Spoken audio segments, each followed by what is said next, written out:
এই 7 দিনের মধ্যে আমাদের দুটো দাবি ছিল, এটা স্বাস্থ্য অধিদপ্তরের আন্ডারে স্বতন্ত্র স্বাস্থ্য পুলিশের নিয়োগ দিতে হবে এবং এটা এনশিওর করতে হবে এবং আমাদের চিকিৎসকদের নিরাপত্তার জন্য চিকিৎসক সুরক্ষা আইন প্রণয়ন করতে হবে।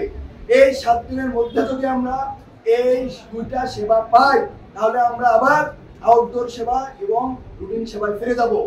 আদারওয়াইজ এই 7 দিনের মধ্যে যদি আমরা কোনো ধরনের সুরাহা না পাই তাহলে আমাদের এই আউটডোর সেবা এবং রুটিন সেবা বন্ধ থাকবে। আমাদের এখানে উপদেষ্টা মহোদয় এসেছিলেন এবং তার সাথে আমরা আজ 1 সেপ্টেম্বর ঢাকা মেডিকেল কলেজ হাসপাতালে স্বাস্থ্য উপদেষ্টার সাথে মিটিংয়ে যখন সারা দেশে জরুরি সেবা চালুর জন্য নিরাপত্তা চাওয়া হয় তখন তিনি শুধুমাত্র বিভাগীয় হাসপাতালগুলোকে নিরাপত্তা দেওয়ার মতো জনবল আছে বলে জানান।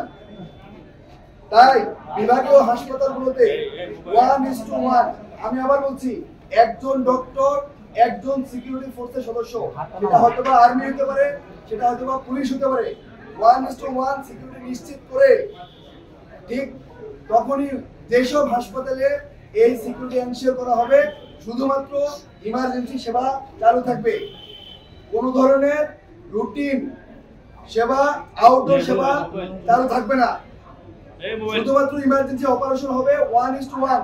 যে কয়জন ডক্টর কর্তব্যরত থাকবেন ঠিক সেই কয়জন সিকিউরিটি ফোর্সের সদস্য যদি থাকে, যেসব হাসপাতালগুলোতে যেসব মেডিকেল কলেজগুলোতে এই পরিমাণ জনশক্তি আমাদেরকে সিকিউরিটি দিতে পারবে এই শর্তে আমরা ইমার্জেন্সি সেবা চালু করব। যতক্ষণ পর্যন্ত না এই সিকিউরিটি এনশিওর করা হবে ততক্ষণ পর্যন্ত আমরা ইমার্জেন্সি সেবা চালু করব না। যদি এখনই এনশিওর করা হয় আমরা এখন থেকে ইমার্জেন্সি সেবায় ফিরে যাব এবং এটা শুধুমাত্র আগামী 24 ঘন্টার জন্য। আগামী 24 ঘন্টার মধ্যে যদি অপরাধীকে গ্রেফতার করে আইনের আওতায় এনে জনসম্মুখে ভিজিবল না করা হয় তাহলে আগামীকাল রাত 8টার পরে আবার এই শাটডাউন কর্মসূচি চলবে।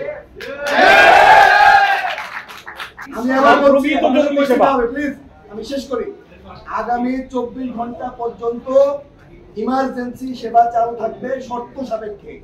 শর্তটা কি?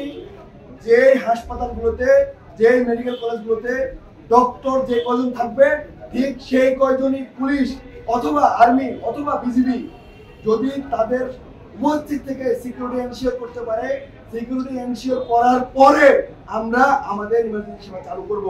সেটা যদি এখন থেকে করতে পারে আমরা এখনই করবো, সেটা যদি ওনারা ডিলে করে সেটার দায়ভার ওনাদের করবো।